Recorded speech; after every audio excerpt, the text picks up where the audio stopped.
Look at that, almost on time, 9:01. What? Somebody's mumbling in the background. 9:01, I'm Jim Check with Now Media. Ian Burns with me, managing editor, and some mumbling in the background there. I don't know what's going on, but apparently we're live, right? Are we live? Yeah, okay. Okay. Again, our budget is limited here. Limited. We got lots to talk about, though. We got lots of headlines. It's going to be a really big day on a really big show. Carney asks Canadians to sacrifice while he fills elite's trough. Liberals continue to be the poster child for well-rewarded failure. Another Liberal MP rides off to a glory job. When do we get a glory job? Canadian economy in tatters. Carney going to have a tough sell on carbon pricing as finance world sees reality. Uh-oh. Are the Liberals and the Democrats just one party? Jolie talking again. Can we get better than this? Is there a possibility? Champagne defends vote buying. Evan Solomon dishes out slogans while saying they're not slogans. Can't even make this stuff up. Poll says Canadians have lost their ability to reason. Selling accountability for 15 years, or sealing accountability for 15 years. Wow. And why are you still using one of the big charter banks in Canada? We're going to give you some of that. But Sam Cooper being targeted. Separatist movement getting attention. Liberals, the epitome of hypocrisy. Tragedy on a Canadian highway. BC forest sector in shambles. Canadian immigration an absolute mess. And EB loves to hate. There's a headline for you, right? Trump wants weaker dollar. Gold and silver agree. And the idiot, and this is a good one. This one's for Ian and his friends in the UK. The idiot has done it again. How, though? You're going to love to see what that one is. How the idiot continues to surprise. Trump moves America into golden age. Canadian media moves Canada into a dark place. Love that headline as well. Trump proves again law and order works. Like Ian and I say all the time, energy is what everybody needs. Cuba now looks to the U.S. And the old America is back. UN in shambles. Another Epstein elitist quits government. And just goofing around. Just goofing around. All that and a lot more on the Really Big Show. That's some entertaining headlines there. I guarantee you're going to love some of these today. Some of them, you're going to learn stuff here that you won't learn on the typical mainstream media. Well, they're going to feed you a narrative and feed you a bunch of fear and lies and how you should think, how you should act, and how you should vote, actually. But here, we're going to give you a dose of reality and a dose of truth. And we're going to kick it off right away here with, well, we're going to let you know, we do thank everybody for the comments, for sure. And we got some nice comments again from an Ontario boomer who remembers when Canada was actually livable. There you go. And love what you do. Keep up the good work. And somebody says they're so thankful that our program exists. And love what you do. Keep up the good work. And they say they tune in every day. And then this one here is a really good one with some Danny, another great live stream, gents. I've tried other live streams. Yours is by far the least chaotic. People thoughtful and consider you. We try. A lot of the chaos happens in the background. Yeah, it's not even us. We try not to let it leak out there, but sometimes. Again, if we could just have a sliver of that $1.5 billion that the CBC feast at. But here's one that should get your blood boiling early in the morning. Well, Mark Carney asks you to sacrifice. Remember that speech? Canadians are going to need to sacrifice. He doled out the bonuses, and we talked about bonuses here at Christmas time. So the executive in Prime Minister Carney's Privy Council office last year awarded themselves bonuses worth nearly $28,000 each. Virtually all executives won that award as Carney appealed to others to make sacrifices. And it must be for all the good work they've done. Look at everything that's been accomplished. How many MOUs? How many meetings to have meetings? Like, how do you get a bonus with the Liberal government? I think it's basically show up. You don't even have to show up. There was a CRA employee that didn't even show up and still got a bonus. Bonuses in the Privy Council office averaged $27,000 in 925, $28,000. And they don't like performance reviews either. A total of 129 of the 135 execs in the Privy Council office got that bonus. So that's 96% of them. But it says it's provided to executives based on the extent to which performance commitments outlined in their annual performance management agreements were achieved. These commitments include government-wide commitments. What exactly has the government achieved? What are they talking about? They almost, in this fantasy land where they have these little Teams meetings, annual reviews with some HR nerd, they must just live in a parallel universe where everything's been achieved. It's all just green checks, isn't it? It's like, yes, we did it all. While the Canadians out there look on, slack-jawed in astonishment at how bad things are going. Well, I'm going to announce today, Ian and I are running as co-Prime Minister of Canada. Our platform there will be zero bonuses until the budget is balanced. Zero bonuses, and everybody gets a 30% rollback or termination. That's your choice. How's that? Well, Canadians are asked to sacrifice the federal government employees and the executives feast at the taxpayer trough. If that's not making you angry, I don't know what can make you angry. So the cost of executive bonus government-wide totaled, ready for this, people? $146 million. Well, you're asked to sacrifice. They just continue to take more from the taxpayer. Pay more taxes. And they get April 1, the joke's on you, or April Fool's Day, they're going to increase the liquor tax for you. In case you watch this, you need a drink. You're going to pay more so that they can stuff the pockets of the elites in Ottawa. Like, it's just... To be fair, though, it's not something that we do very often, but we can raise a voice, I think, for the run-of-the-mill bureaucrats, many of whom, tens of thousands of whom, are in the process now of effectively being fired. And they're being fired in a place like Ottawa, where, you know, it's not exactly Toronto or Montreal or Vancouver. It's not exactly a bustling private sector. And these people are, as you can imagine, you know, they've got mortgages to pay and all the rest of it. They're distraught by it. But then they read a story like this and they find out that their bosses are getting $28,000 just in a bonus for having been a failure. Let's not so forget they must look on that with great despair, I would imagine. Let's not forget the expense accounts that they have. Greg Fergus, the Speaker of the House for 1 year, racked up $273,000 of taxpayer dollars as he had some Caribbean vacations or Caribbean work holidays. I don't know, whatever they were called there. Like, how do people stomach this? How do we continue to take this? Again, if I was running for Prime Minister, I would say no bonuses until the budget is balanced. Zero bonuses. You don't want to work here? Don't work here. Like, get out. You can't ask Canadians to make sacrifices while you continue to fill your pockets. And plus, they're already getting paid very well. Many of the people that Mark Carney appointed to these new offices are making $500,000 plus a year, and they needed another $28,000. Shame. They needed to buy a BYD EV, didn't they? Well, here's some more failure. This is remember the housing promise. They're going to double the amount of housing in Canada from 250,000 a year to 500,000. And the PBO said that they're actually going to end up building 26,000 homes over 5 years. But here's some partnerships, and they're going to ask her in committee, how many of these? She's the new CEO of Build Canada Homes, the one that's making big money off of your taxpayer dollars. And listen to what she accomplished. Thank you for that. And I appreciate that you did call it a housing crisis somewhere in that answer, actually. So on the partnership question, just the number, how many Indigenous partnerships have you guys forged since you were created? So Nunavut with 750 homes, that's the first one that is announced, and we have several ones in the works right now. How many more? We have several that we are negotiating with right now. There are. Thank you for that. That's good. That's good. How many MOUs? How many photo ops?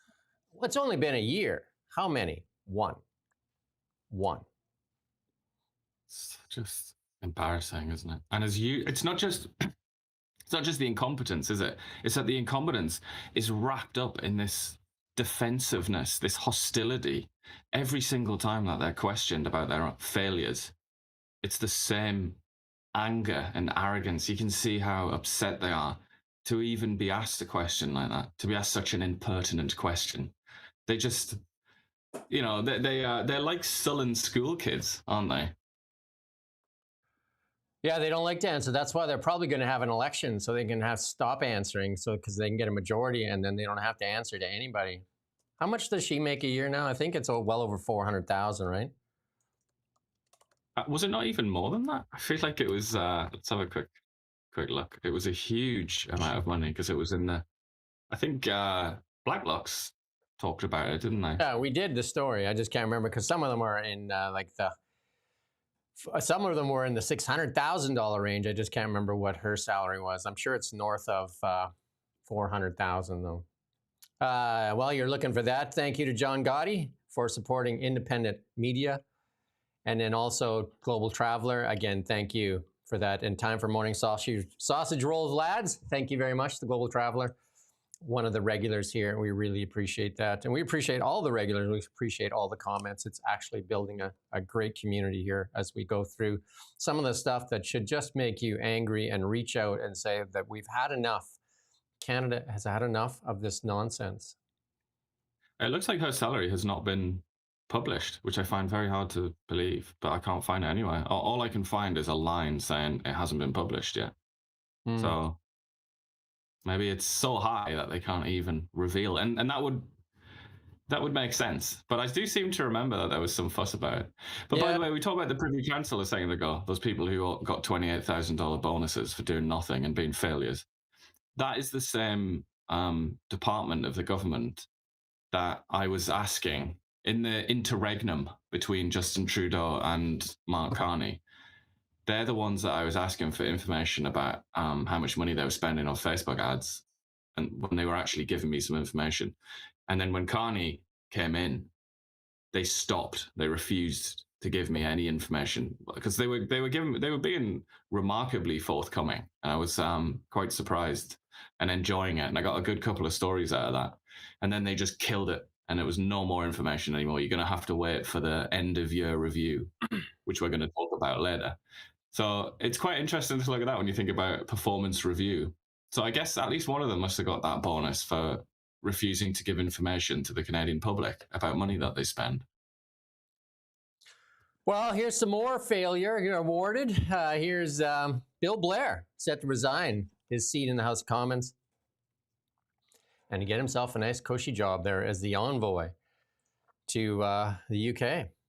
He's going to be Canada's next High Commissioner in London. He's going to be, is he going to set up shop in Beijing's new consulate there next door there? Or is he going to get an office, or is he going to get a desk right there in this big fancy consulate that they're building in China? This super embassy. What do you get? You get something better than that. The Chinese embassy is going to be next to the Tower of London, which is not a particularly, you wouldn't really want to be there in London. Where he is going to be is Canada House, which is in Trafalgar Square. Like literally, you could not be any more central in London. He could walk to Downing Street. He could crawl to the National Gallery, which has some of the best art in the world. He could walk to Buckingham Palace, 2 minutes. He's going to be living a very nice, gentle existence there in London. Another Liberal MP failure. The appointment followed Blair's dismissal from cabinet after a judicial inquiry found he dropped the ball on foreign interference. Imagine that, eh? He was fired as Minister of National Defense on May 13th, one of 5 ministers dismissed by the Prime Minister. His removal followed a January 28th report by the Commission on Foreign Interference that Blair, as a public safety minister in 2021, dropped the ball on subterfuge by Chinese agents. Everyone dropped the ball. That's the Commissioner Mary Josie Hogue wrote in that report. But hey, this is the price of dropping the ball in Canada. What did Christina Freeland? Christina Freeland promoted to what? Go to the UK, or sorry, the UK. Well, she got a job at Rhodes, as running Rhodes. What is it? College, university. It's scholarship, yeah, which is just a way to sort of funnel people like Mark Carney into an elite university so that they can join the global elite networks. And the economic advisor to Ukraine with Canada's, tens of billions of dollars under her watch now, which will have no oversight. Because who wants oversight? Who would want that? Okay? Chrystia Freeland, rewarded. Bill Blair, rewarded for failure. You get to line up at the food bank. Or if you're lucky enough, I guess, to not make enough money, you can get a GST break. As long as you vote for the Liberals, my lords. Somebody here says, sorry, just back to Billy, where he's going to be living there, says if he doesn't get stabbed in London or something like that, and he's not going to get stabbed there. That's the part of London where he's going to be based, where he's going to live. That's the part of London that the aristocracy claimed a few centuries ago as their own. Very, very peaceful. I mean, lots of tourists, but it's not the place where people get stabbed. It's serene. He's going to be having lovely walks around St. James's Park, looking at the pelicans. If you could live in a gigantic mansion in that part of London, as he's going to be doing, you pretty much have one of the most privileged existences on the planet. So he'll be very happy. It's a very nice reward for failure. John got another contribution. Thank you. And he says, we haven't verified this, but we're going to take John's word on this, that he said the replacement for Bill Blair is from the Ontario NDP party. Right. That's accurate. It is. There you go. Thank you for that, John. And just resigned from the Ontario NDP. So why is there an NDP party anymore anyway? It's like basically one party. Let's talk a little bit about the economy in Canada. Let's talk a little bit about the economy that's in tatters, even though the Liberal MPs will tell you that it is the fastest growing in the G7. I don't know, all the rhetoric they tell you. What is it? Fastest growing, the strongest? I can guess this sometimes when necessary. Here's the manufacturing sector. Does that look like the fastest? Best? What does that look like to you? Somebody turn that chart upside down. Somebody turn that chart upside down. Here's one we are going to lead on. We didn't talk about it, but I saw another something must have happened in 2015 chart. Maybe I can find that as we continue to talk, but it was about electricity generated. Somehow, something happened in 2015. I'm going to have to find that so that we can talk about it. I think we should just do a complete show on 2015 to now, just bang charts up on the thing and just show them and just something happened in 2015. Thank you to Heidi for the contribution as well as supporting independent media. We appreciate that as well. Here's another chart. Total debt. Here's one Canada's going to lead in pretty soon. We're at the top. And this is one that you talk about all the time. Total debt, household, corporate, and government debt as a percentage of GDP. Yeah, well, it's ridiculous not to factor that in. If you talk about indebtedness, that really matters. That's wild. And moving on, Canada now holds the dubious honor of being the global debt leader. This is the guy that put that chart up there, Charles Lamon, a public policy economic strategy guy. It's just crazy. It's just crazy. It's just crazy. Let's play this clip here from a Conservative MP. Oh, there's no link. I guess we're not going to play it. And it just basically is, he was going to say that Trudeau was adding $154 billion to the national debt over the next 5 years. Carney's going to show him how to kick his ass. $321 billion to our debt and keeps adding more. Because, I mean, there's a lot of stuff that wasn't outlined in the budget that adds more, including the $12 billion of the GST break there, or the credit, or whatever you want to call it. And just keep piling it up. Praise God, I'm going to play it. Let's play it here. Can the members speak to those people that voted, the boomers that voted for this Prime Minister, expecting a more responsible Prime Minister? Is he indeed more responsible? This Prime Minister ran last election on being the more responsible economic advisor type, that he'd do a much better job with our economy and spend more wisely than his predecessor. Well, Justin Trudeau was going to add $154 billion to our debt over the next 5 years. This Prime Minister is adding $321 billion to our debt over the next 5 years. And now this new program is going to add another $12.4 billion to that debt. Yeah. Can the members speak to those people voted, the boomers that voted for this? I don't want to stay on that. I mean, that's pretty obvious, right? We have the highest food inflation in the G7. 1.6 million out of work.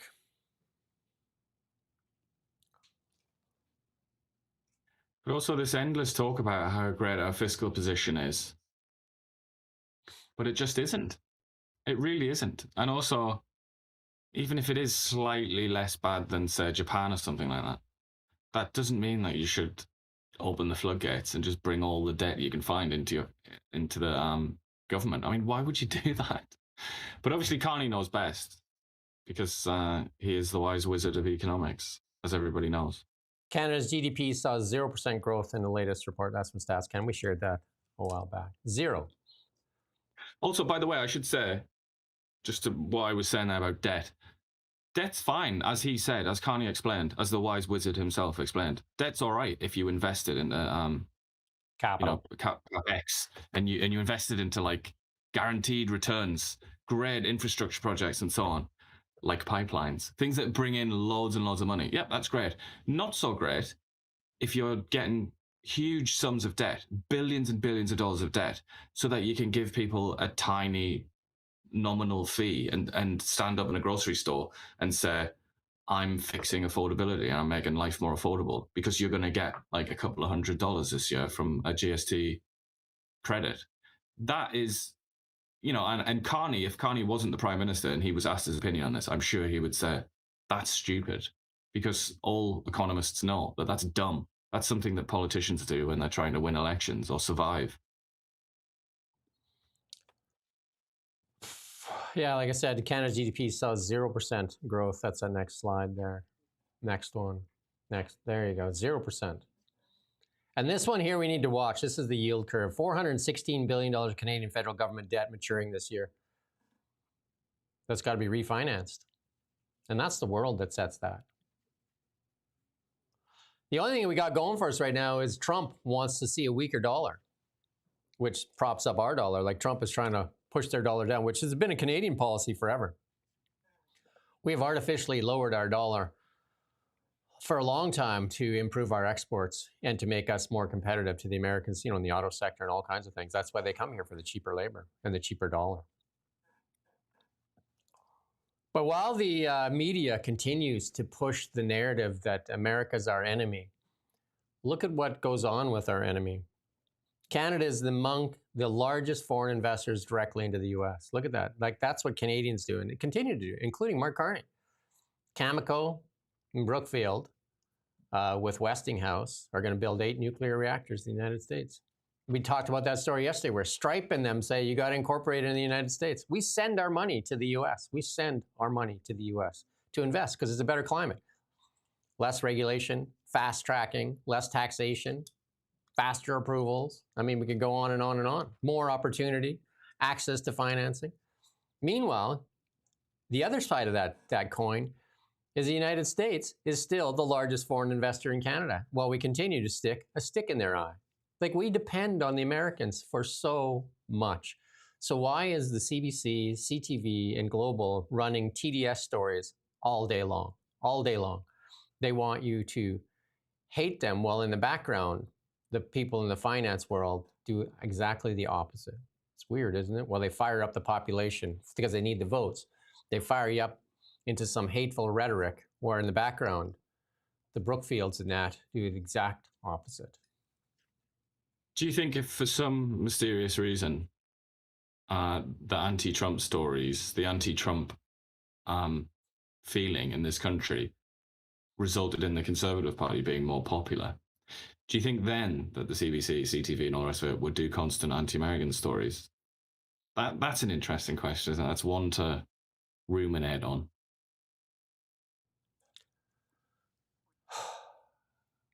The U.S. makes up 45% of foreign investment in Canada. 45%. Think about that as you fire up your rhetoric and your nonsense and your hatred. Think about that. Just think about that. And here's where Carney's going to have a tough sell, because part of that MOU is this carbon capture technology where they're going to skin the oil industry for a little bit of fat there. Like Brookfield is the largest investor in carbon capture. Some of the finance guys are starting to see, this doesn't really look that good, especially Venezuela oil. making its way to American refineries. How does Alberta compete?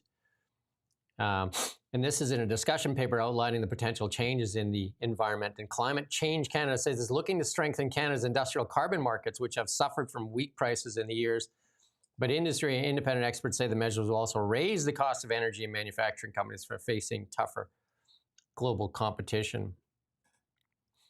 So how do we compete with energy? Because everybody just wants cheap, reliable energy, and that's been proven. The Americans sold, we say this on the show all the time, the Americans have sold LNG to China, South Korea, Japan, and Germany with no CCUS, and they'll continue to sell energy to whoever will buy it. Now they control Venezuelan oil, soon maybe Iranian oil. Now what, Canada? Now what? We're going to still continue to put CCUS on ours and don't even have a pipeline? Well, I don't know. Doesn't seem like very good business sense to me.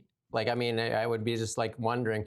And what that does is drives investment away from Canada. Like, it takes money to drill for oil, to drill for oil, to then truck it somewhere or pipe it somewhere. You know, it takes investment. Like, somebody has to invest billions of dollars to do that.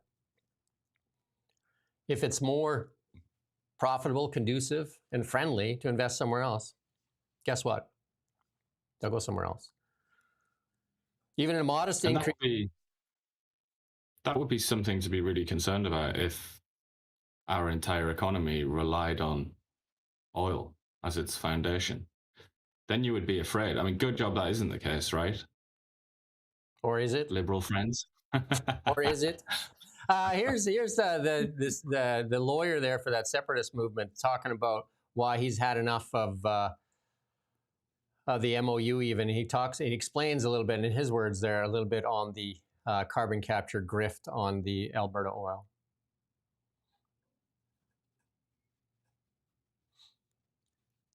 He refers to it as the pipe dream MOU, not the pipeline MOU. I mean, it's, so $50 billion carbon sucking machine. We're going to add $10 a barrel to the cost of production of oil in Alberta.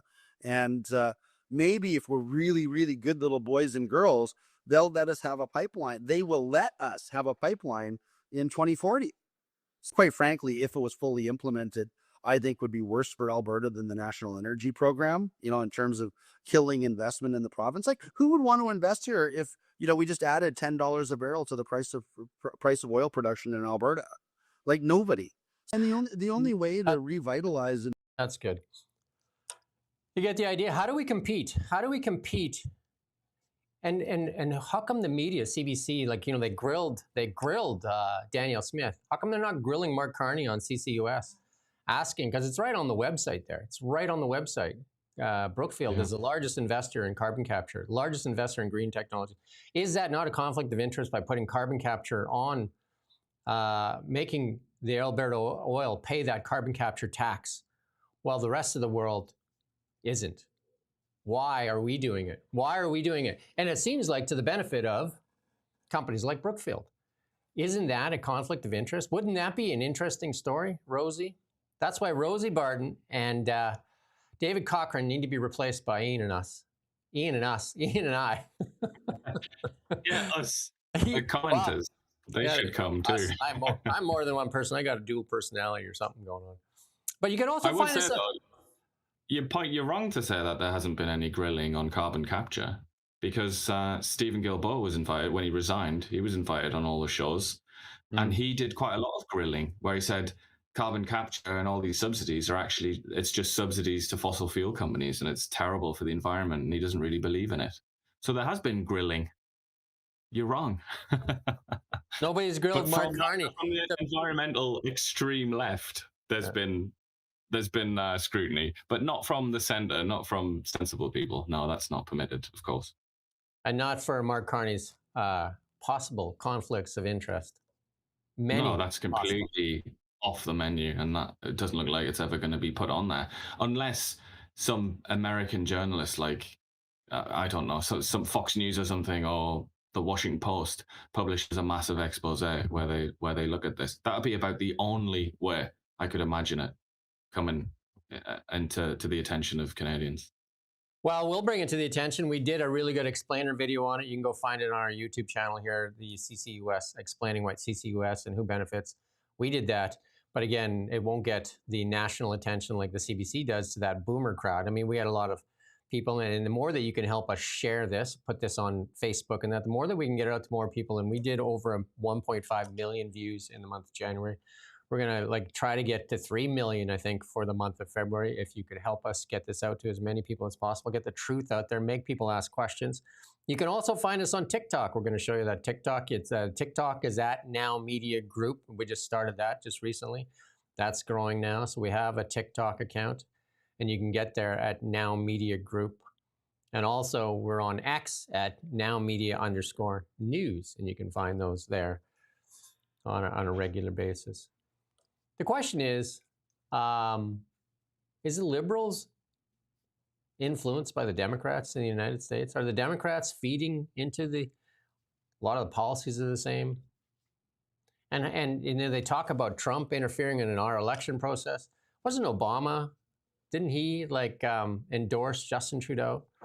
Hillary Clinton spoke here once before, and Hillary Clinton coming again. The Liberal Party, which ran last election on being the party of anti-Americanism, once again having Hillary Clinton speak at their convention. Hillary Clinton.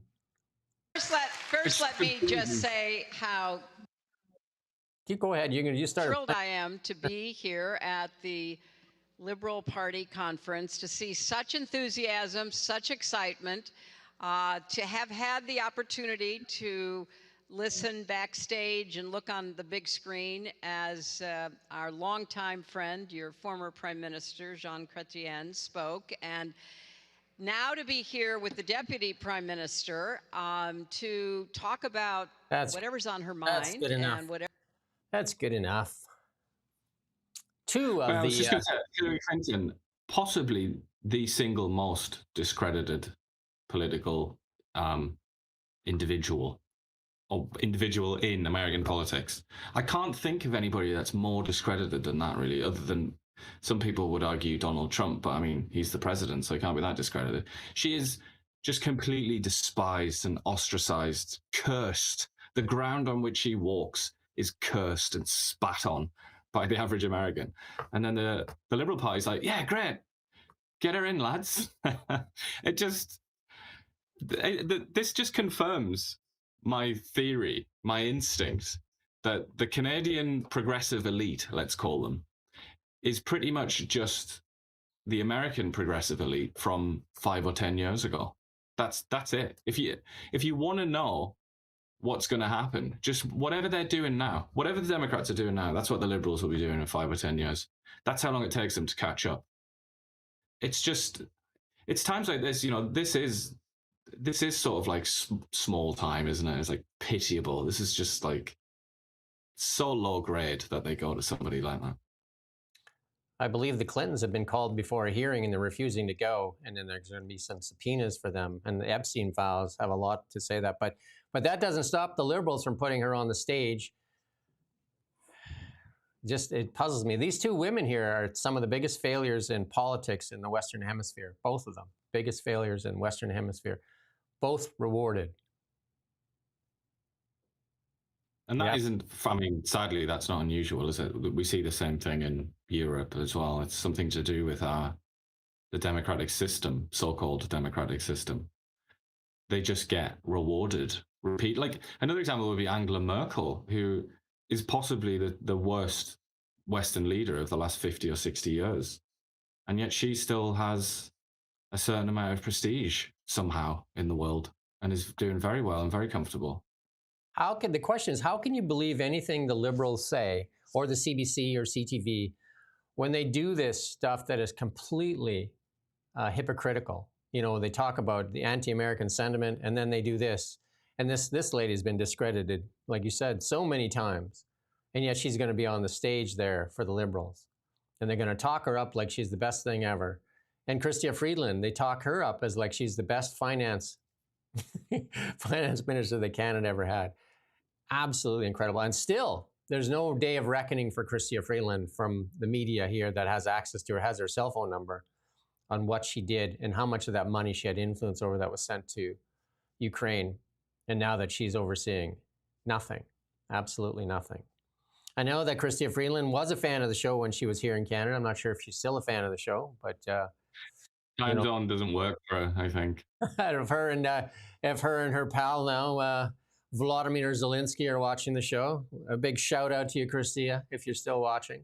But give us our money back. That would be nice.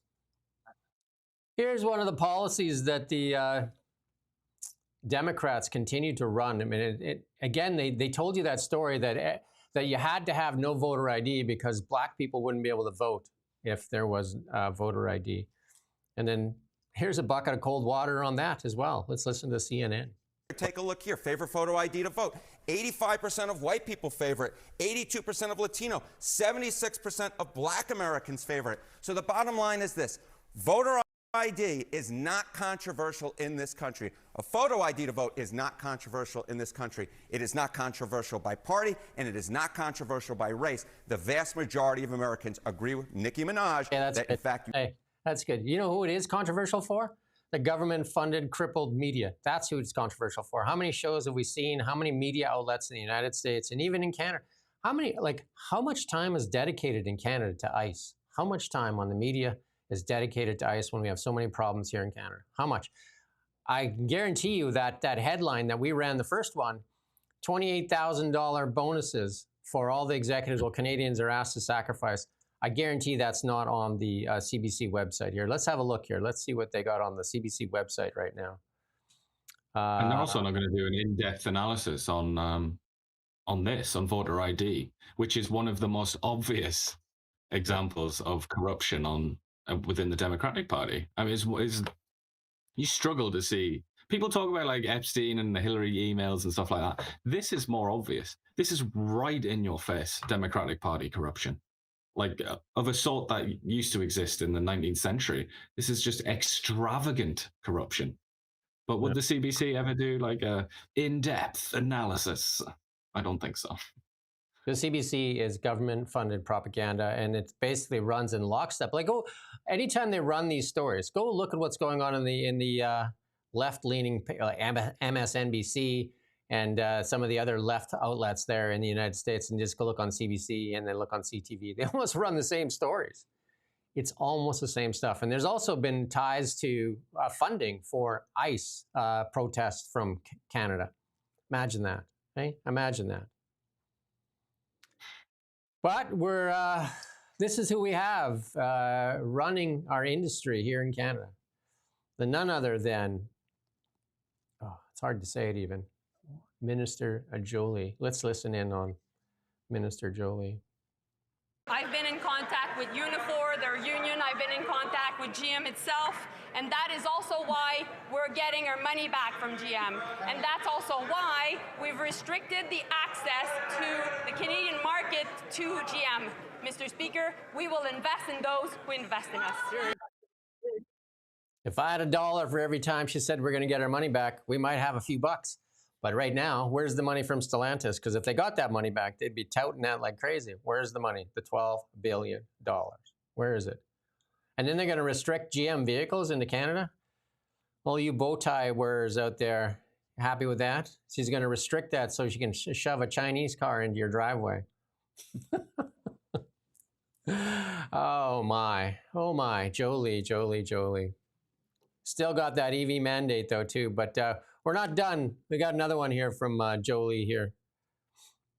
That this minister was trying to sell to auto workers 3 months ago, and nothing's actually gotten better. So let's start with how it started. How it started, they said they were the ones who can negotiate with Donald Trump. Well, let's look at how it's going. 700 auto workers lost their jobs in Ingersoll. 3,000 auto workers have lost their jobs in Brampton, and 1,200 have now lost their jobs in Oshawa. We need to get beyond these talking points. Simple question for this minister. When will these auto workers actually get their jobs back instead of these tired words? The Honourable Minister. Mr. Speaker, we have no lesson to take from the Conservatives who bailed out GM and protected their executives rather than their workers. That's exactly what they did at the time. And now what we're doing, we're coming up with a plan. They have no plan whatsoever, and we presented it to Premier Ford, and what did he say? Really good plan. soon, Mr. Speaker. Flip-flop forward. Jay gave the plan to flip-flop forward. How do you explain? I almost feel like we're verging on bullying at this point, just by showing the videos of her speak.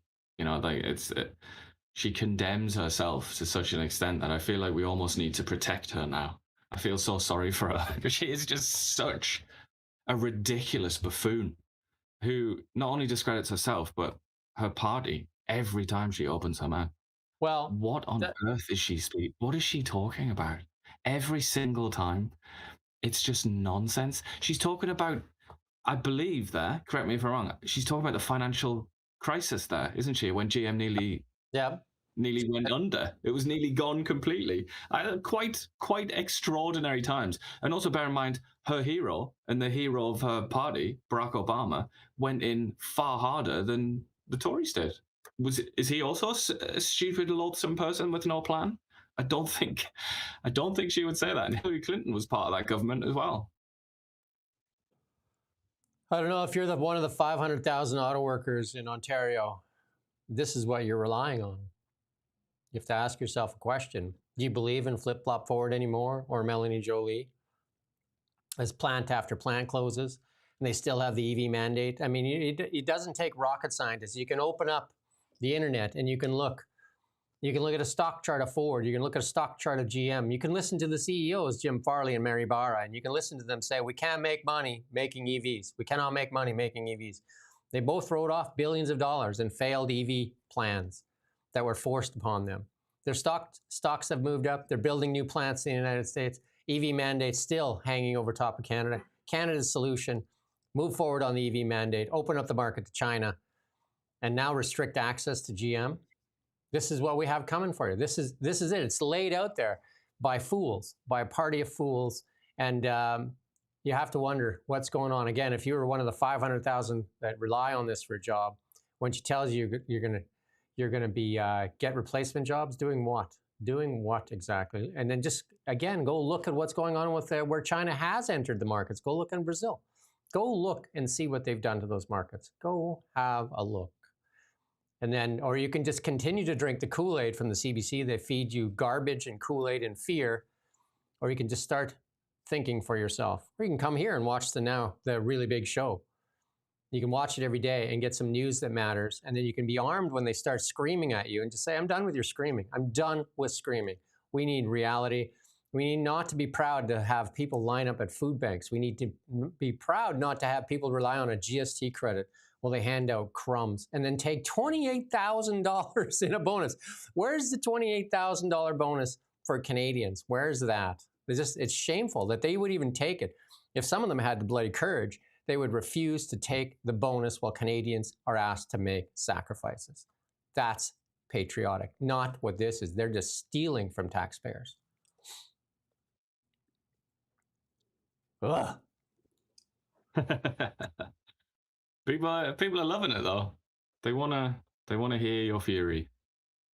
Well, everybody should be angry. Everybody should be angry. Just pick up the phone and start writing and you know what I mean? Again, Jim and Ian running as co-PMs because we could do a better job than all of them combined. And tell you what, we wouldn't take a salary till the budget was balanced. I'll guarantee you that. How's that? I would say though, a lot of people, when they see people get angry about politics and things like that, they almost try and shame them, don't they? It's like, oh God, like, what's the point? But I feel like genuinely more people should feel that way. More people should feel proprietorial about the government because after all, in this system, supposedly a democracy, it's your government. It belongs to you. It's your money. These are your servants. Jolie is your servant. If we do truly live in a democracy, which I would argue against, but whatever. I think in that context, you should be angry. You know, like, this is your money. This is all yours. This all belongs to you. It's just being mismanaged by these people. I mean, why wouldn't that make you angry? Well, you know, we fight for a better Canada. Some people say they're done and they're going to go all in on independence. Why not just fight to the last day? I'm not saying give up on independence, but I mean, just fight to the last day, though. Fight for a better Canada. Fight for it while we still can. Fight for the people that get left behind. Fight for a better Canada. And you can help us fight for it by getting independent media out there in front of more people, and then unfollowing CBC and CTV and Global, unfollowing them and sending them stuff like, you need to start acting in the best interests of Canada, because they are not acting in the best interests of Canada. They won't even take our emails. They won't even take our emails. And we're an accredited news organization. They won't even take our bloody emails.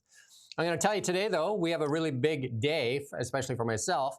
After the really big show, we have Trevor Halford, the interim leader of the BC Conservatives, in office, in studio for an interview, along with MLA Christina Lowen. That happens at 11 o'clock. And then right after that, the regular show with Renee Merrifield beyond the ballot, and former MLA. So we got a lot of politics going on here. And we're going to get some changes done. We're going to make some noise. We're going to get some changes done in BC, because the only way we're going to get accountability in both BC and in Canada is if we change the governments out, because these people continue to hide, and we're going to show you later. They're going to seal records for 15 years.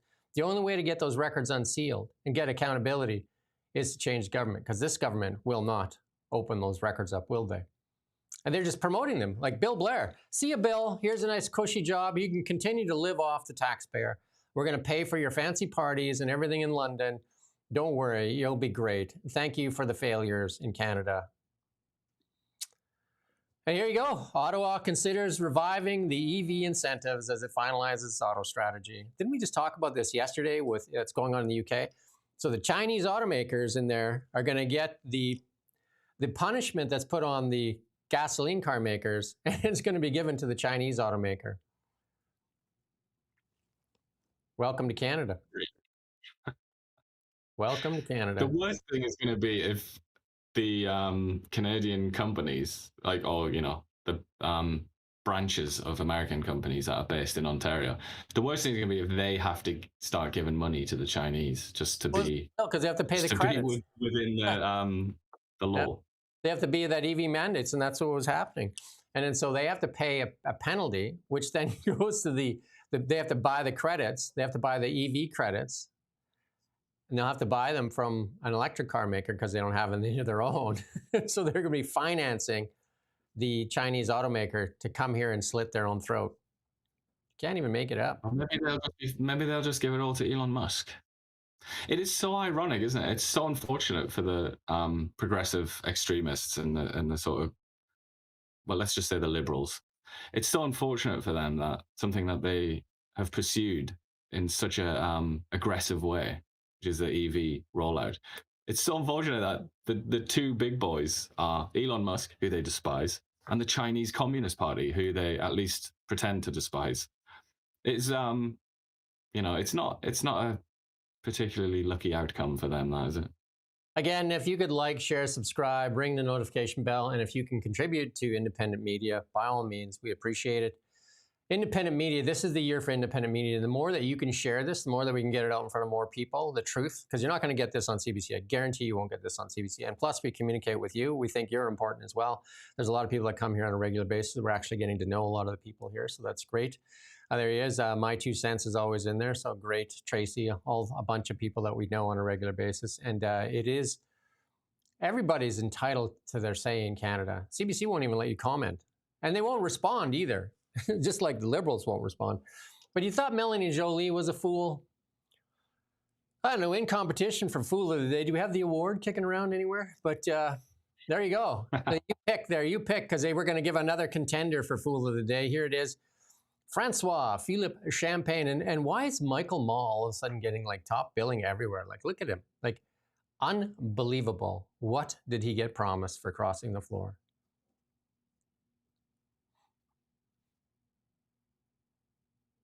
Are we going to play it? Well, again, if we had half, a quarter, a tenth, a sliver of that $1.5 billion, let's roll it here. CBO said today that this bill is going to cost about $12 billion over 6 years, a little higher than your own estimate. And the Conservatives say you haven't explained where this money is going to come from. So is this going to be all added to the deficit? Well, I would say when you're in government, you have to make choices. The choice we made is to support Canadians where they are. Like I said, this legislation is giving a boost for this year, but also a bridge towards the time where we grow the economy. The Prime Minister and I have laid out a vision for this country to bring investment, to grow the economy. Actually, Canada is the second fastest growing economy in the G7.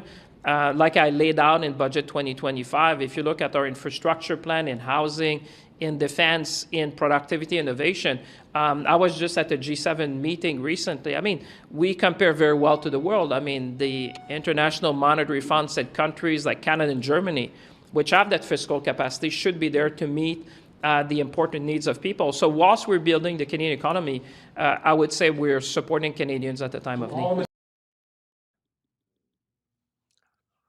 Unbelievable, hey? Germany. That, you know, that country that's governed so well and has such a bright future ahead of it. It's terrible to be... but Germany and Canada, you know, they're the good boys, aren't they? According to the IMF and some others that don't seem to really get many things right. But again, he's talking about all of this headroom. Therefore, we can just throw money around as if it doesn't matter. We can just get debt, take on massive amounts of debt, and just throw it around on vanity projects and attempts to boost our support so that we can call an election and win a majority. Well, here's a piece out of the Financial Post. The new GST tax breaks are a bad idea and we'll all pay for it in the end. And they're basically saying, this is from Kim Moody, they're saying, it's not a tax policy, it's just politics. It's trying to buy some votes. As they get ready, it seems more and more like they're getting ready for an election. This is a vote buying spree. And again, it is going to the lowest bottom rung there, right? So again, it costs the majority of Canadian taxpayers money, but it's everybody in Canada that's suffering from food other than the elitists.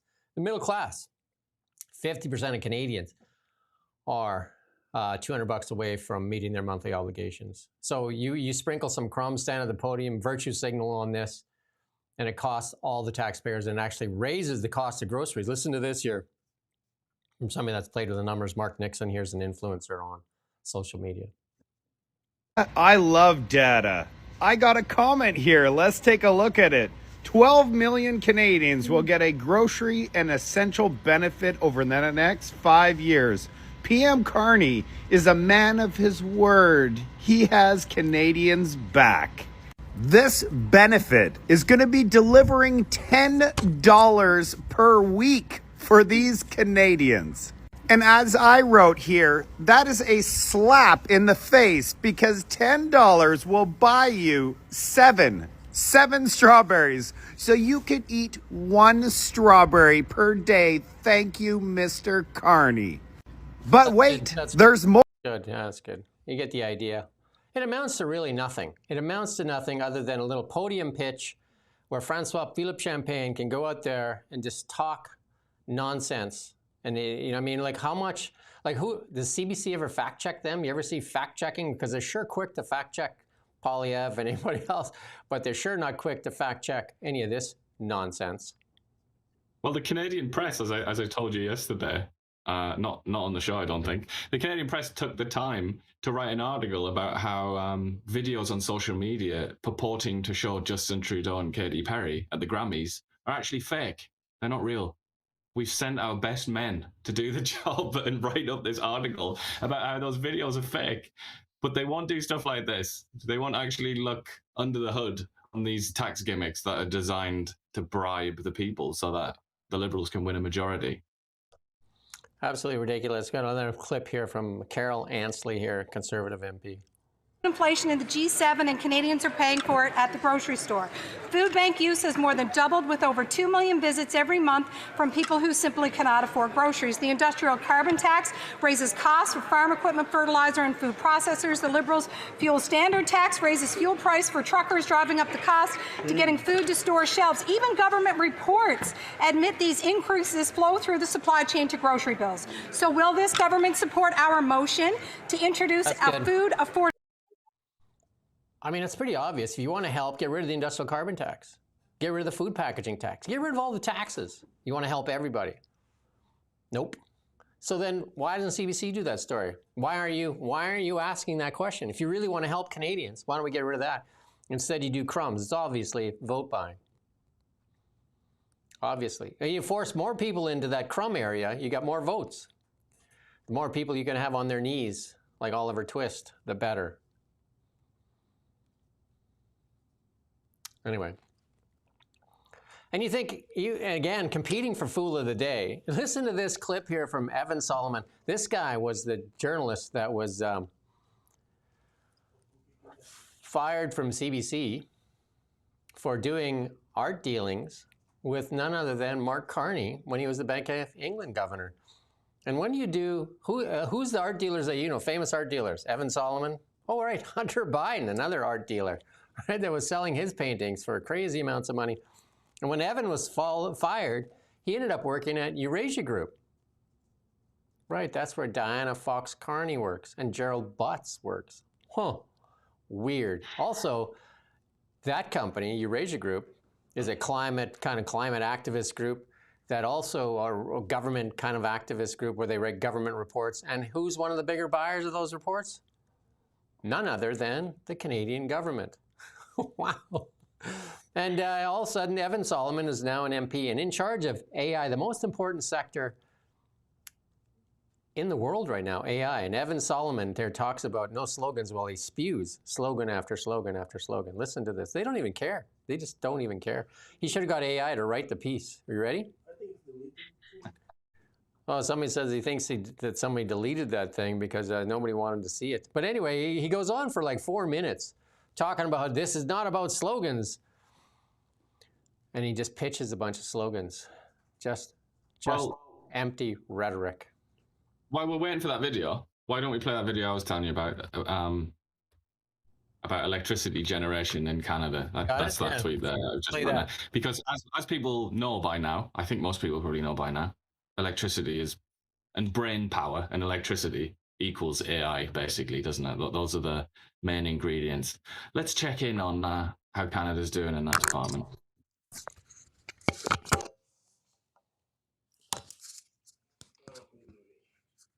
It's not the video. If you click on that image, click on, and look at 2015 again. Something. There must have been a comet must have crashed into Canada or something in 2015. But if you look at that, Canada, as I've said, you've said many times, Canada had an enormous advantage in power generation. It was one of the reasons that the car industry was brought, or some of the car industry was brought to Canada, and many other things, aluminium and steel and lots of other things like that. It's a massive advantage that Canada has. And yet, look what's happened to that advantage over the last 10 years.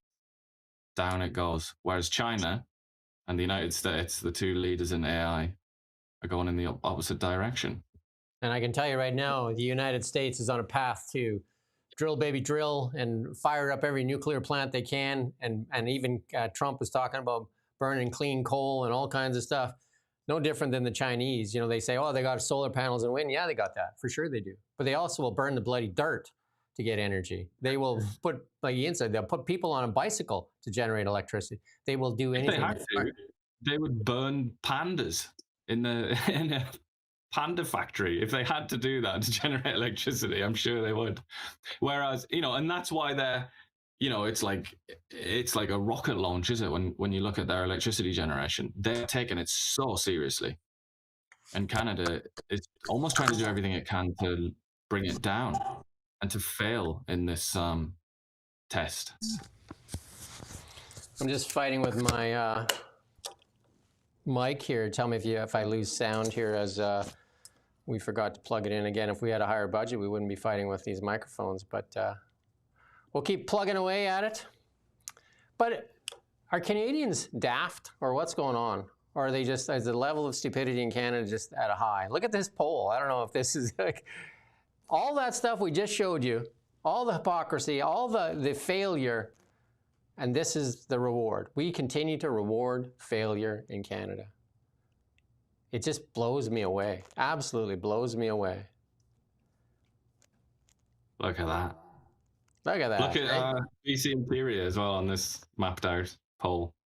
Looking very red. Stephen Fuhr there, I guess that must be his riding, starting to turn a deep red in Kelowna there. Complete clean sweep in Toronto. And I mean, surely this can't be accurate, because look at Ottawa Gatineau, those people who've just been massacred by their dear leader, who's promised not to cut jobs and is now firing tens of thousands of them. But still, they're going to vote for the Liberal Party. I mean, They probably will, to be honest. But yeah, I mean, who can tell how accurate this poll is? But like, I mean, this shows you that Canadians have lost all ability to reason. Send this out to as many people as you can. Send it out, and maybe they can listen to some reason, and they can watch some of this stuff, and they can go like, is that really happening? Because they're not getting this on CBC. They're not getting any of this stuff on CBC. They're just getting Canada's the strongest economy in the G7 and all that stuff, when chart after chart. There's something that happened in 2015. Ian and I pointed out relentlessly. CBC sure isn't pointing that out. Somebody is talking about young people, like the sort of, the age divide when it comes to these polls. This poll from Main Street actually it explains the surge in popularity for the Liberals by saying that young people who'd previously been more inclined to the Tories now appear to be going over to the Liberals, people under 35. So make of that what you will. And that is it's a little bit of an outlier. I mean, it's very much an outlier, this poll, but that's an interesting thesis from Main Street, that the young voters are finally gone back to the Liberals because they've been with the Tories now for a few years. But I mean, let's just say this poll. Some people are in the comments are saying this about the poll. We'll play this little clip here from Monty Python skit here. Wink, wink, nudge, nudge, say no more. Wink, wink, nudge, nudge, say no more. Wink, wink, nudge, nudge, say no more. Wink, wink, nudge, nudge, say no more. There you go. Wink, wink, nudge, nudge, say no more. I had to find that. That should be a ringtone. Wink, wink, nudge, nudge, say no more. There you go. And just to remind you, we're going to talk about that vaccine sealing the records here. Listen to this here from our old friend, the Hall of Famer fool of the day. Hall of Famer. In the coming weeks, whenever that comes up, I would get a second dose of AstraZeneca. He will, and others will, of course, be following the updated guidance that I'm sure will continue to evolve from recommendations by experts on what the right path forward is. But Canadians need to be reassured that every step of the way, their health and safety is at the forefront of all recommendations, and every vaccine distributed in Canada is approved by Health Canada because it's safe and effective. There you go. But what they're going to do, though, is we're going to play this other clip first, then we'll talk about it. Go ahead, let's play this clip here. This is the Freedom Convoy there in Calgary. I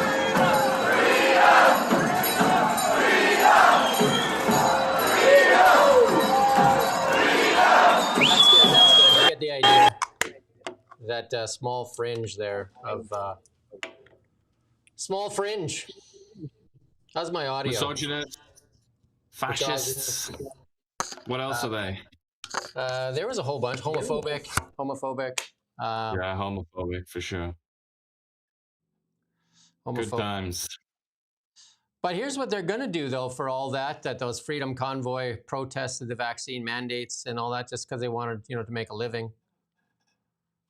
They're going to seal those records for vaccine injury reports for 15 years.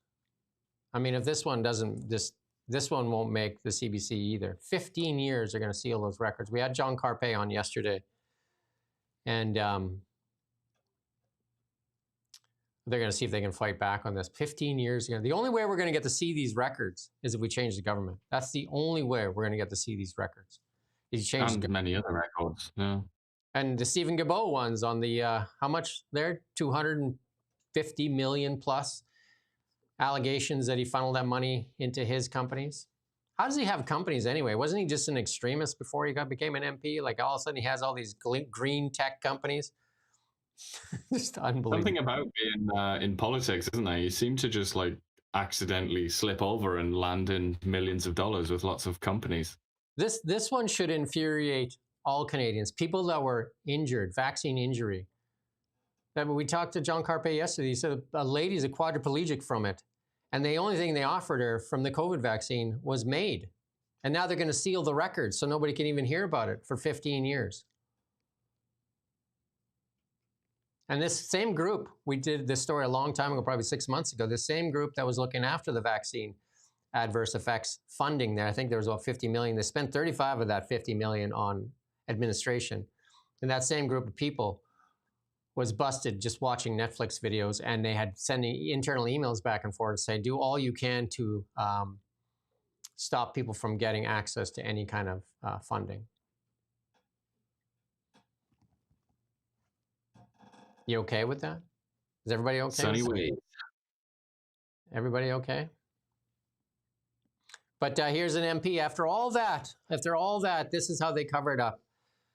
This is Eleanor Olszewski, I don't know. I'm not good with names. Olszewski would have been how it would be originally pronounced, but I don't know how she pronounces it. She said, the world's changed, and yesterday made it clear Pierre Poilievre has not. Well, Pierre looks backward. Our government is focused on what comes next. What comes next? Seal all the records, have zero accountability, zero transparency, and continue to spend like drunken sailors. Fill the pockets of the elite. What do we got? What are we missing? All right, carbon capture. Let's do that. Nobody else in the world doing that. Let's do carbon capture. Let's kill our energy industry. Let's kill all the resource sector. Let's slow growth everything. Let's slow it all down, and then have Canadians begging at food banks and for tax credits. Let's do that. Amazing. And then, you know, forestry sector decimated, steel, aluminum, blame Trump. Yeah. Anybody still using the charter banks in Canada? A monopoly here in Canada that they get that, because that's one of the things that the State Department wants, is access to Canada for the U.S. banks. We have access there. Royal Bank's down there, TD Bank's down there. A lot of the Canadian banks are down in the U.S. How many of them are up here? Not very many. I don't know of any, actually. But here's the BMO. BMO cheated their clients cheated 101,000 clients, over 101,000 clients. Yesterday, disclosed the Bank of Montreal had paid $3.6 million in compensation after was caught overcharging 100,091 depositors on discounted fees. Bank managers ignored, got it like this, ignored hundreds of complaints from customers. Who cares?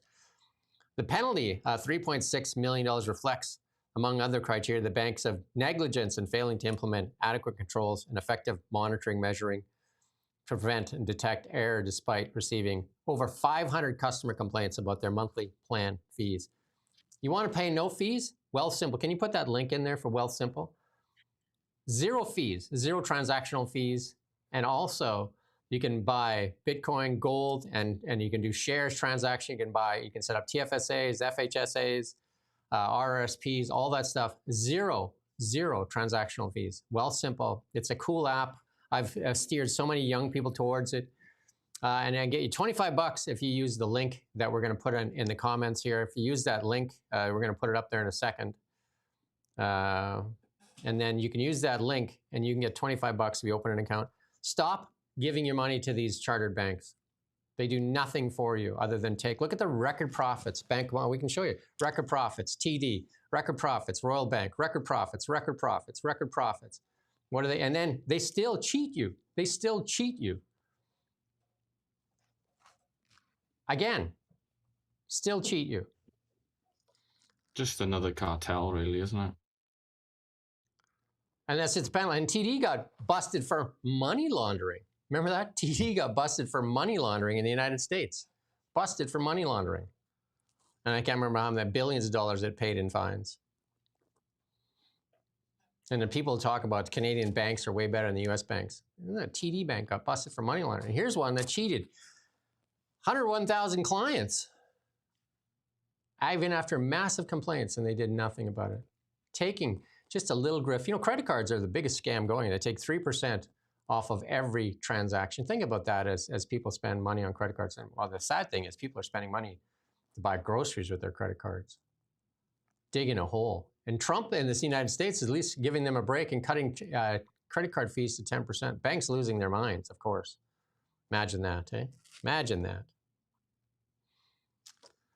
Here's one, another one from Holly Dolan and Blacklock. Subscribe to them. That's some of the best journalism out there. You're not going to get any of this stuff on CBC. The Federal Court of Appeal has ordered a new hearing into the WestJet employee who questioned women co-workers about breastfeeding and puberty. Judges overturned a labor board finding that the workplace comments were not sexual harassment, though admittedly outside the normal boundaries. I mean, it seems like, you know, comments were unwelcome. There's a big difference between context and ramification. I mean, this seems to be like a waste of the court's times, but hey.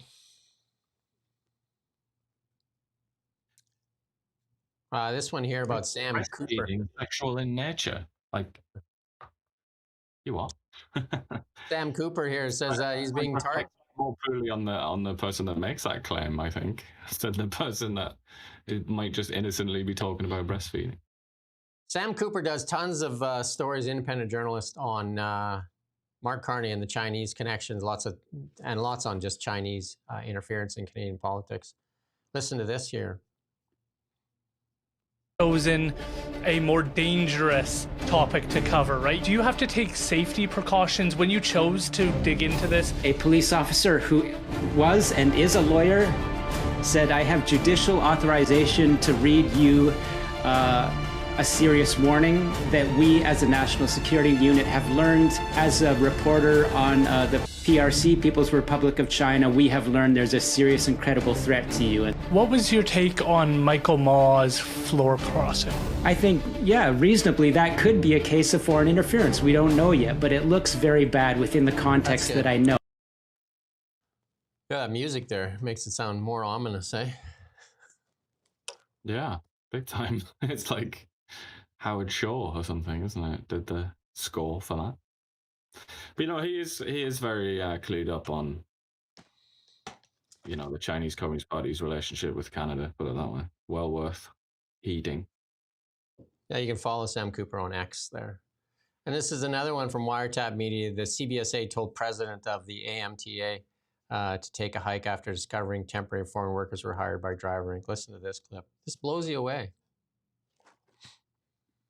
There are audits that Canadian Border Services and ESDC should take. We had instances where people on temporary foreign worker permits were terminated by an employer who came in on their permit. A week later, they're working at a Driver Inc. company and bragging about it through Facebook chat when they should have been absolutely not working in the company. How they were, I sent some documentation to CBSA and was said, please don't send us this information. There are audits. They don't want to hear it, I guess. Right. Hey? That's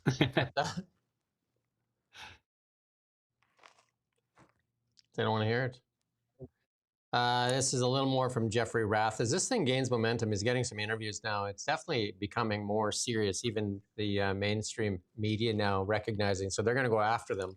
But here's another clip here. As our petition campaign goes forward and hundreds of thousands of Albertans line up for miles into the cold January nights to sign what they're calling the Alberta Declaration of Independence petition, that Albertans are leaving. I mean, we're serious about leaving.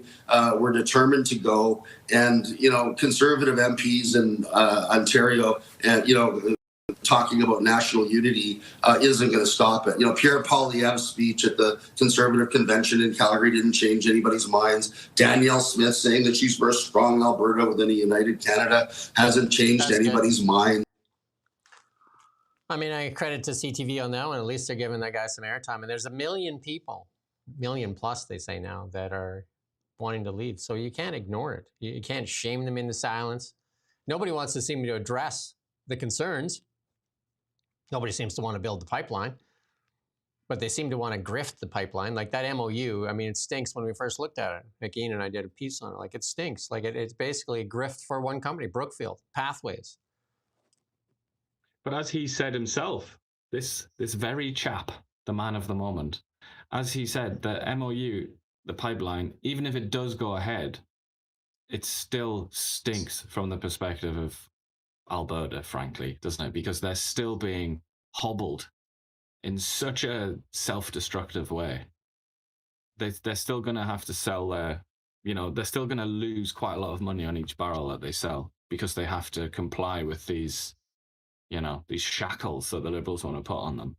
That in itself, even in a world where there was no Trudeau and they allowed this to happen, but those shackles were still in place, that resentment would still be there. Because it's completely inexplicable when you look at the rest of the world, when you look at how much CO2 emissions Canada actually contributes. It's impossible to explain. And if you are, a reasonably curious person, you're gonna find that out very quickly, aren't you? And obviously he has, and many other Albertans have, and they see it for what it is. Basically, it's almost like it's like extortion. That another sort of news story of the hour. It almost is like they're being extorted. It's like racketeering or something.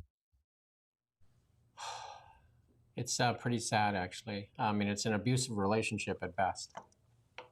And then right now they're saying it actually serves no purpose. It doesn't save the world. It doesn't help the environment. It does none of that. All it does is hobble Alberta's natural resources industry and make it harder to make profit and to get investment in that industry. That's all it does. It well and truly does nothing for the environment. Nothing at all. It's a complete waste of time in that regard. And this one is more close to home for Ian and I. We've done more stories than all the media outlets. Oh, well, let's mention this, because it was yesterday we did this story. 10% of small businesses gone in Canada. Like, we're losing small businesses. 10% of small businesses gone in Canada. 10%. That's 121,000 businesses, over 121,000 businesses gone from pre-pandemic levels. This is what the lost decade is all about. You can't hide from these things. You know, like, but is CBC talking about this story? No. They're telling you how you got to be scared of the Americans, how you got to hide in a bunker, that tanks are going to be rolling in the streets, and the people need to keep their guns for that reason, because you're going to fight the Americans off. The largest military in the world. That's what you're going to do. That is the testament to the weakness of leadership in this nation over the past decade. And the hypocrisy is hard to stomach. And this one here, they said the Online News Act was going to save media in Canada. Online News Act, it's crippled and corrupted media in Canada to the benefit of the Liberal Party, because the media is they said it at that, I think we got the clip, we're actually going to play that clip here. Oh, maybe we don't have it. That clip there where the media said, we have your back. Trudeau said it too, I give you 600 million reasons to look after me. The media in Canada is corrupted. CBC is a government-funded propaganda machine. Look at them. Look at the fear they push into Canadians. Continual fear.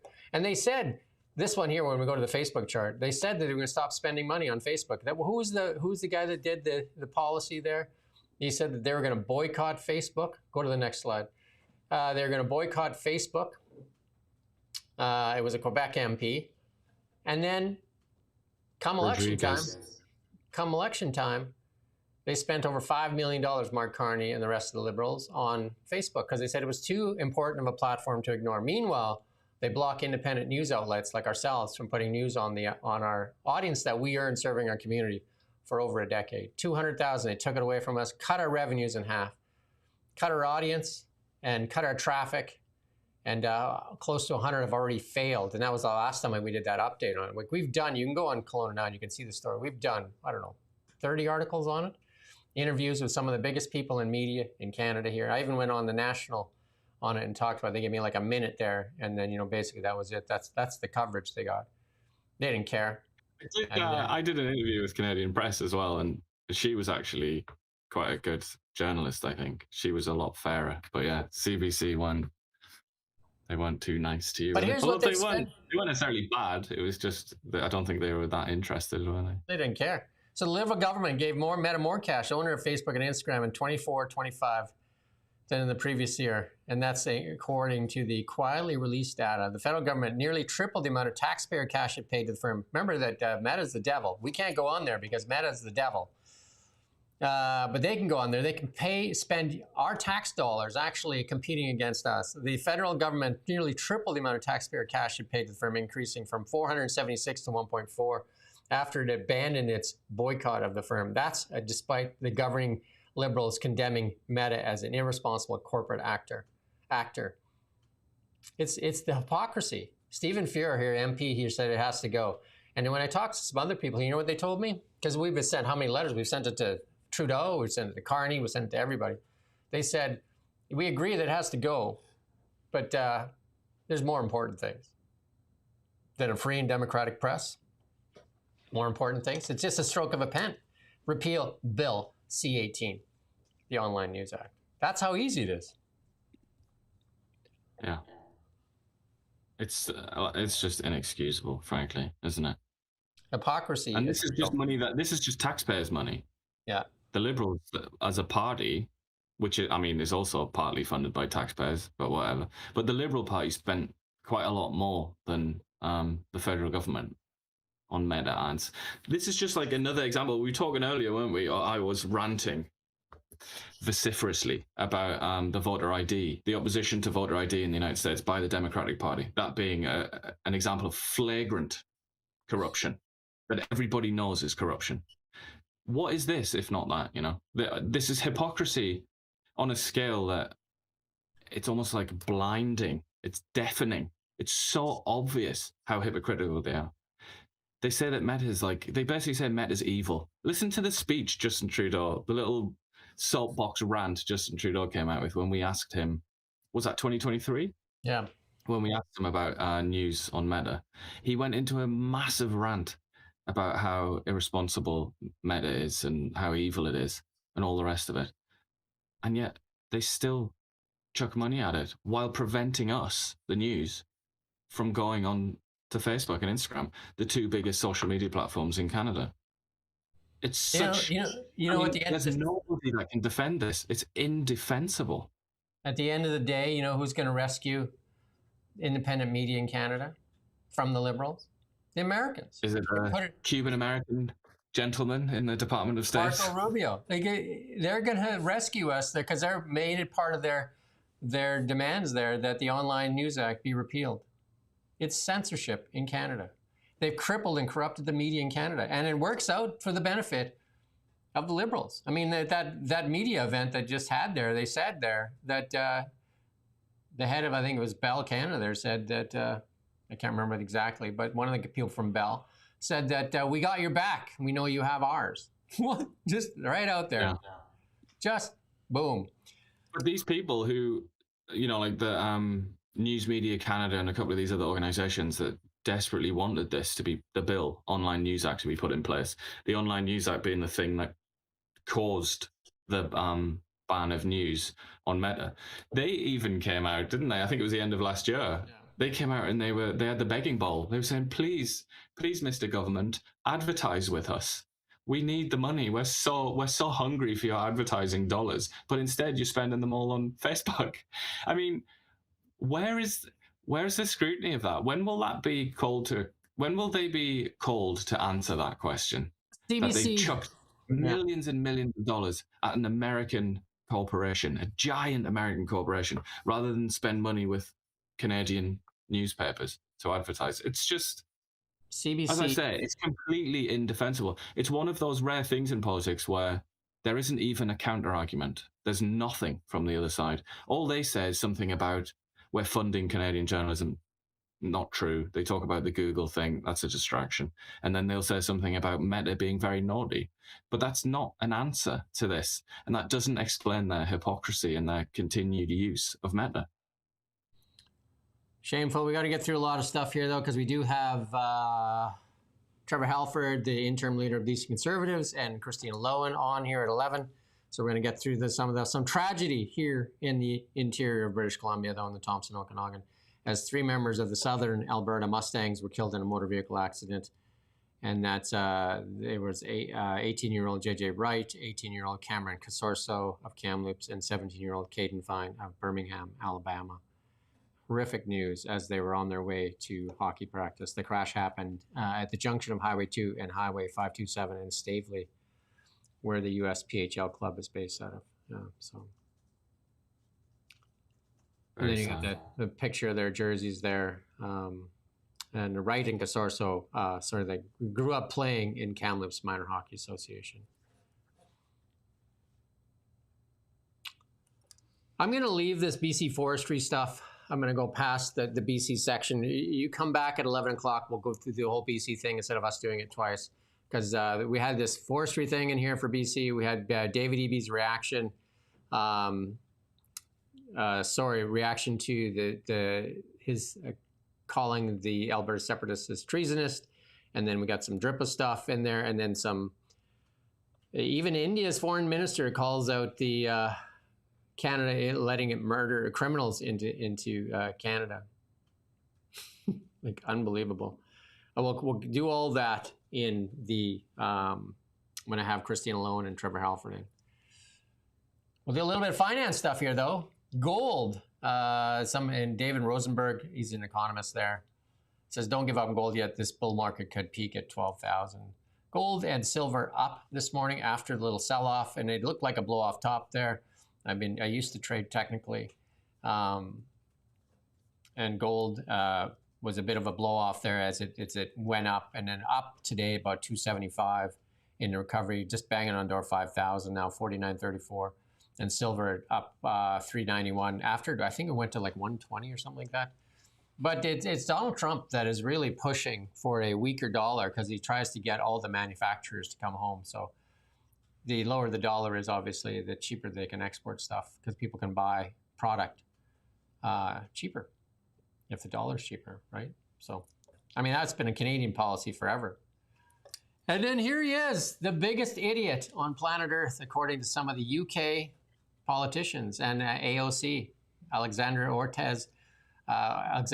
whatever her name is, Cortez, AOC. And some of the UK people that says Elon Musk is an idiot. So Starbase, this is a picture of Starbase. Oh, wow, 7 years ago. This is what Starbase looked like 7 years ago. Crazy, eh?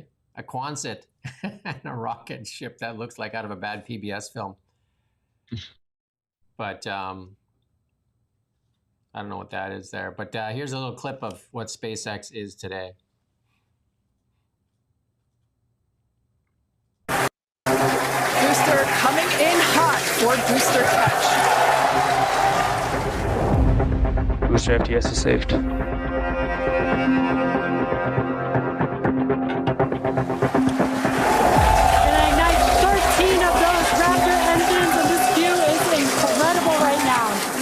I can't wait for us to hear the sonic boom. Booster landing burn startup.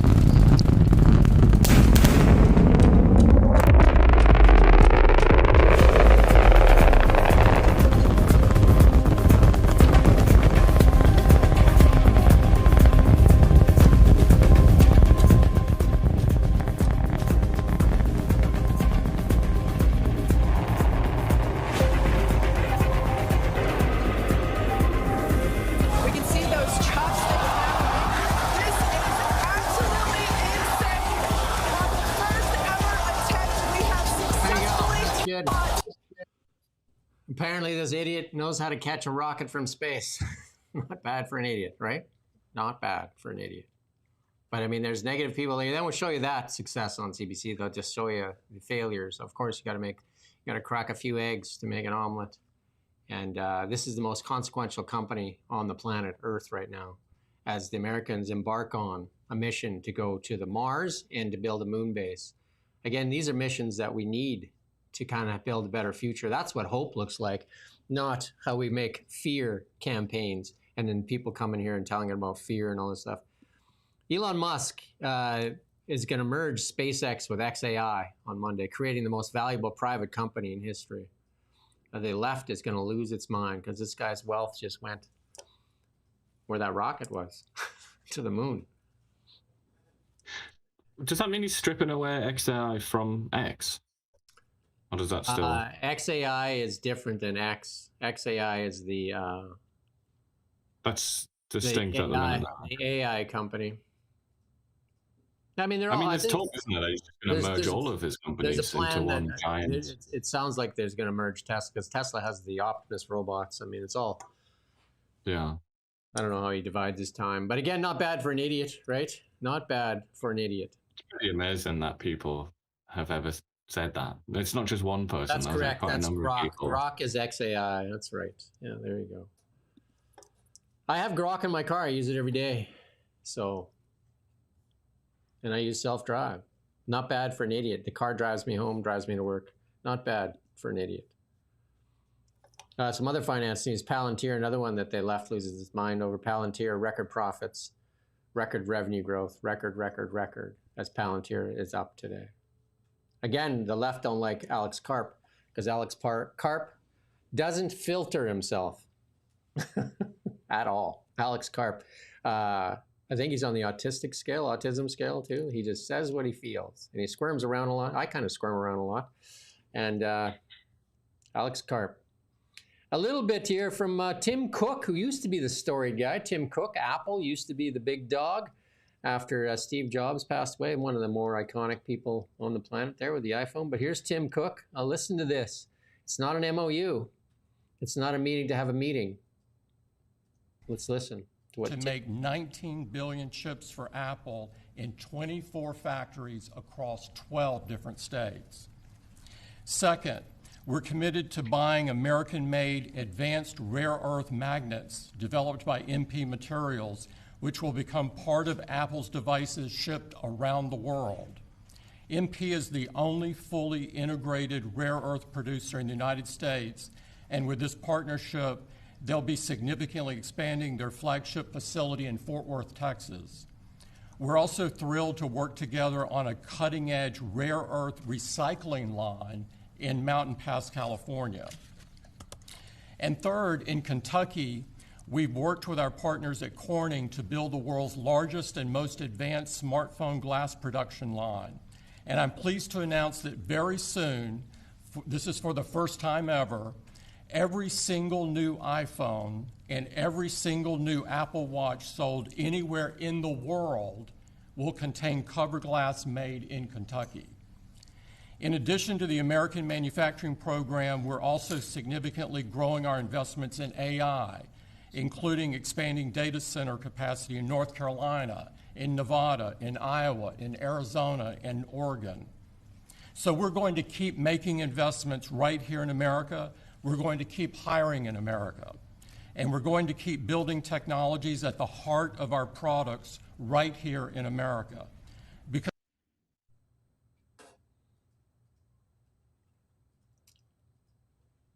I mean, when me and I run for government here as co-PMs, because we can't do a good enough job on our own, because we got to call each other out.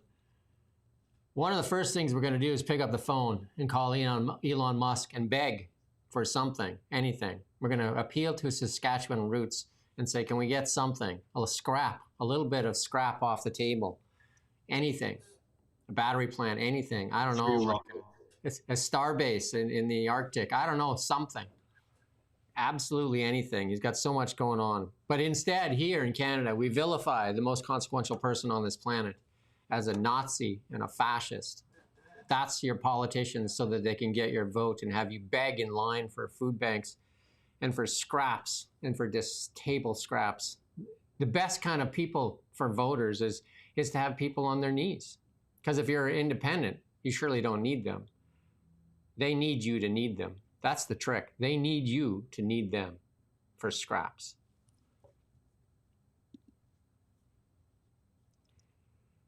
And then what's Law and Order do? What does Law and Order do here? We still grapple with that in Canada here with Law and Order. Like we still have, like the gun grab here from law-abiding citizens. We don't have castle laws. We have all this stuff.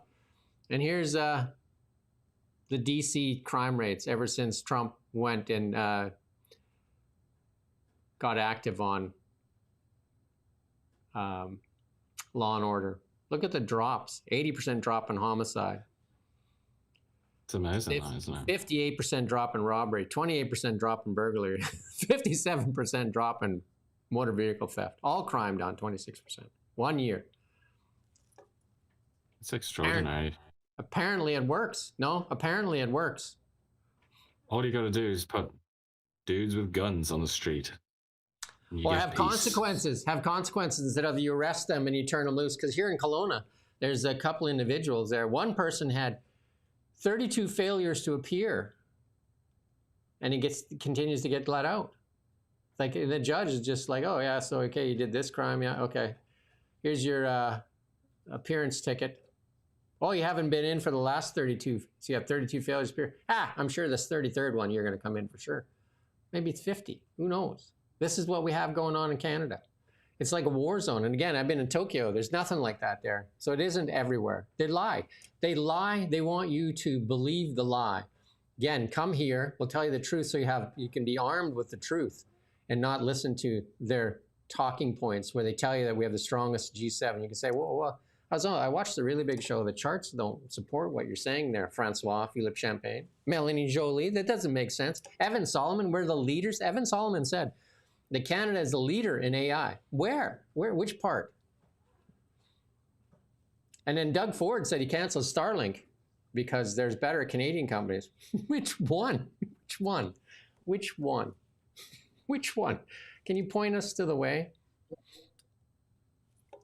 Cuba. After how long has Castro been there? Wasn't it since in the late 50s? Cuba? 59, I believe, was the revolution. 50s. Cuba's been in poverty, 59. in rural, and according to some leftists here, what did we do yesterday? The CEO of Farm Credit Canada said it's what did she say? She loved Fidel Castro and put him up on a pedestal there. She admired his leadership and his courage in resisting the Americans. Do you know this thing here? They cut off the oil supply. Energy is everything. And here's some proof. Cuba on the verge of caving into Trump after they don't got no energy. If you don't have energy, you have nothing. And Canada sits on a vast amount of energy, and we have leadership here that wants to take some grift off it so that you can heat your home. Seems odd, doesn't it? Seem odd that the Canadian public is good with it. They tell you some stuff here. It's also one of the reasons, the energy wars, it's one of the reasons, I think, anyway, that Elon Musk is constantly pointing at China's energy capacity, electricity generation capacity, and how fast it's rising. He keeps pointing at that because I think he knows, as we all do, that's, many of us do, that is, it's basically like a weapon of war, isn't it? It's like if you have 3, 4, 5 times the electricity generation capacity of the next country beneath you, that is a profound advantage that you have over that country, isn't it? I mean, and there's another chap, isn't there? Jensen Huang, I think it is, who came out and said, like, this is like terminal for the United States if we don't start matching the Chinese on energy generation. I mean, it's pretty obvious, isn't it, when you think about it? But so many people just take it for granted. For example, Justin Trudeau and the entire Liberal Party elite, who over the last 10 years have overseen a decline in the per capita electricity generation in Canada. Somehow, this country which is so blessed with the ability to generate electricity. Yeah, we have somebody on there. Did you get that, Desert Fox? We have somebody on there just coming, trying to like stir it up. We get these people and it says, just like, you know, like if you're going to come in here and try to like dominate the comments with just junk, then we'll just have to put you on silent. You know, if you got something to add to the conversation, great. But if you're just going to go in there and just spam, just like a bunch of rhetoric, then you can go to sleep. I think she aspires to rhetoric. I'm pretty sure this person has no idea what that word means. Did you get that? She did say she wanted you to be arrested. So that's that. Said that? Nice. She said, Jim Check, in capital letters, should be arrested. For what? The truth? The truth hurts? That sucks. I think it's something to do with because you're friendly to America. A lot of what she was saying, I assume Bonnie is a female name there. I don't think that can be a male name, can it? But anyway, a lot of what she was saying was, you know, if you like America, you're a traitor, basically. It was all anti-Americanism. And I guess you like America, so you're going to jail, son. As we all go comfortably sleep at night, resting under the protection of the American military. And using their stuff as well. It's so stupid, isn't it? We're saying using all their stuff. We're literally using an American company, YouTube, to reach Canadian audiences. And the Liberal government is using Facebook to advertise their garbage out to you, to convince you to continue to vote for them. Literally.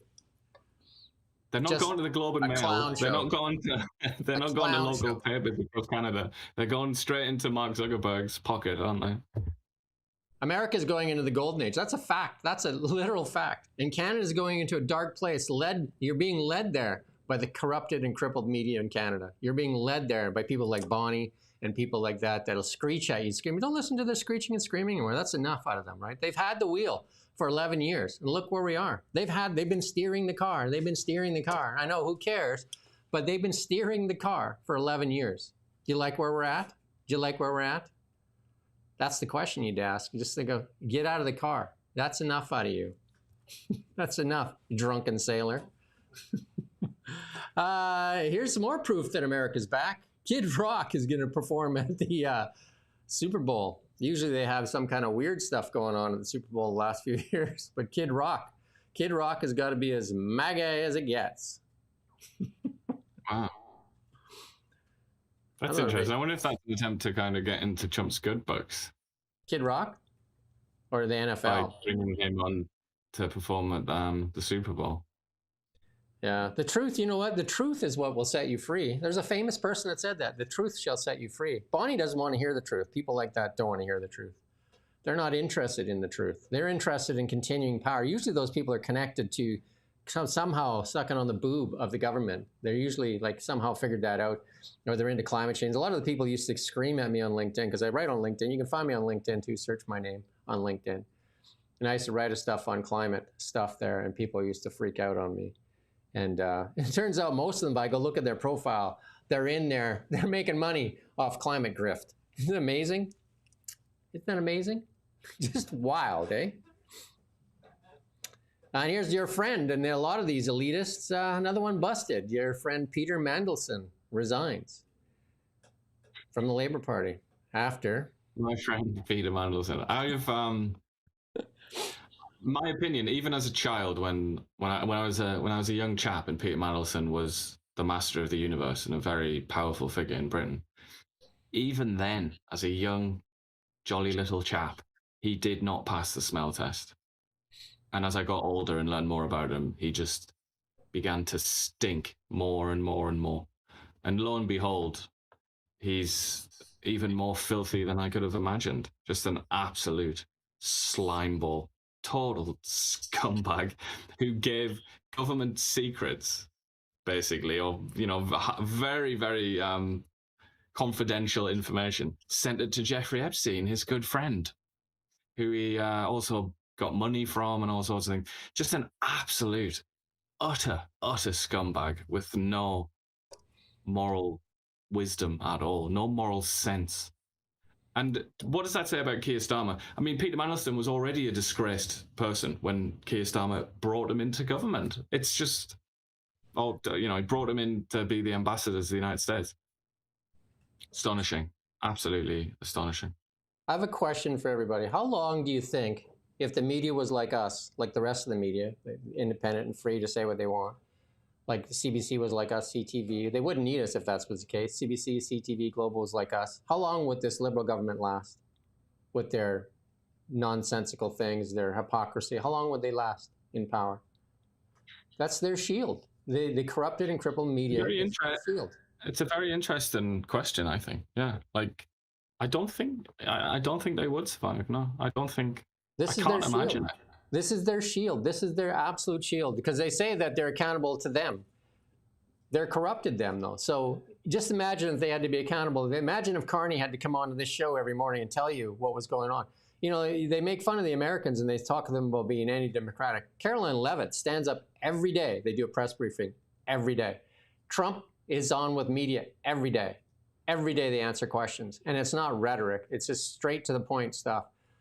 All we get from them is the same lie over and over again. And I mean, you have to be almost brain dead to believe these lies at this point. You almost have to be crazy.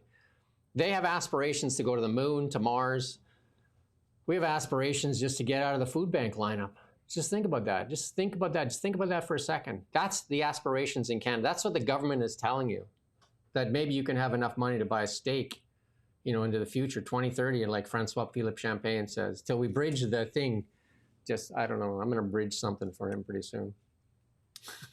Called food steak, I think. I doubt that they were to be talking about steaks. That's not very environmentally friendly, is it, Jim? You should know better. I got to go through a couple of these. We did this yesterday. The UN says it's broke. We did that yesterday. The UN says it's broke. Again, go woke, go broke. There you go. UN, go woke, go broke. And then this one here, you put it in there. Somebody tunneled into an upstairs neighbor's apartment. Like, what is going on in this country? A Calgary man found guilty of breaking and tunneling into his upstairs neighbor's apartment. Ben Mays, 47, went to his female neighbor's apartment and touched her shower curtain in lingerie. What is wrong with people? Very strange, isn't it? It's like, this is like something from a sort of creepy Hitchcock film or something, isn't it? The man who tunneled into his neighbor's apartment. Yeah, I like Kayleigh McEnany too. There you go. We have to demand more. We have to demand better. If you can like and share and subscribe this, get this out to as many people as possible. Again, there's no way this Liberal government or NDP survives if there's a free and independent media. If there's guys like me and Ian at them and they provide access, they wouldn't survive because the truth will set you free. And they don't know how to tell the truth. Are we not going to, talking about things that aren't going to be reported, are we not going to get Jean Chrétien talking about Canada being very nice to the natives, as he said, pretty... I think I missed it. If that was said by a former Conservative Prime Minister, that would be headline news, and there'd be like, groups would be coming out condemning him, and... Yeah, we'll have to do that tomorrow. I didn't get it in there, but I do have one last one here to play because we've got to get ready for the 11 o'clock. Again, at 11 o'clock, I have the interim leader of the BC Conservative Party, Trevor Halford, and also Christine Alone, MLA here in Kelowna. And as they get ready for their leadership party here, leadership as they select a new leader for the BC Conservatives. And also after that at noon, is it noon or 1? What time is Renee? Renee's at noon, so I mean full slate. So we have Renee Merrifield, former MLA, on Beyond the Ballots. We're going to cover some of those more stuff up. Maybe we'll do the Jean Chrétien thing there. We'll leave you with this Mark Carney thing, though. This is funny. Watch his face. Watch his face. Watch his reactions in here, and you can read it on there. If you're one of those body language people, just look at the expression on his face in these jokes. Watch this. I'm happy to see you here, Prime Minister. I'm happy to see you, Prime Minister. I'm very happy to see you, but I do find it a tad unnerving. Think about it. You went to see the Oilers. They lost. You went to see the Jays. They lost. You did the toss.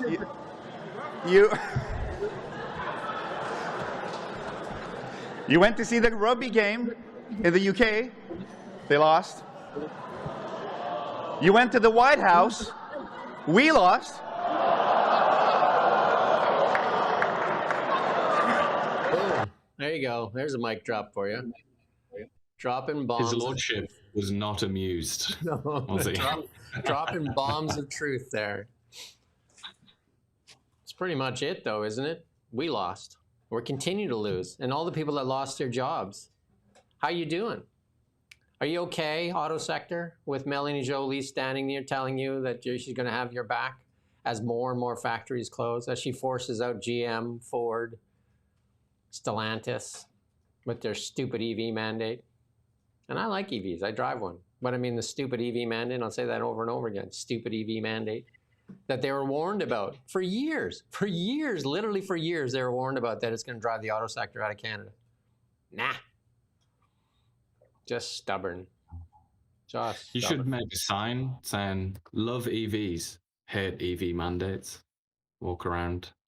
I think we still got to sell some. There are quite a lot of people in that position as well, because it's just clumsy economics, isn't it? Ultimately, if you can even call that economics, it's sort of politics, really, isn't it? But it's just clumsy regulation, and even the Europeans have abandoned it. Even the Europeans. It's even so contradictory too. The best EV on the planet is a Tesla, which is the devil, obviously, right? The devil, and Elon Musk is an idiot and a fascist and a racist. What is it? I can't even, not a racist, fascist and a Nazi. That's what he is, right? And well, he did wave at people with a pretty sort of rigid arm. So I guess that does make him a Nazi, doesn't it? Usually that's all you need to be a Nazi, isn't it? You wave with a rigid arm. That usually makes you a National Socialist. Isn't that, they show pictures of so many other people doing it, Mandami and all these other people. It's just, Kamala. But hey, get ready, Canada. Coming to the Liberal Convention, get your ticket early, give the Liberals some more money, whatever you need to do, and because you're going to watch Hillary Clinton tell you how she is the future of America. Imagine her running the country. She is a neocon for sure.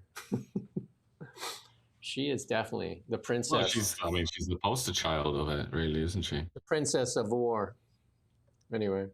Somebody's asked when we're going to interview Dan Albas again about the ferry, BC ferries. That the sad nothing's thing really is, happened on that front lately, has it? But I mean, we're always open to chatting to.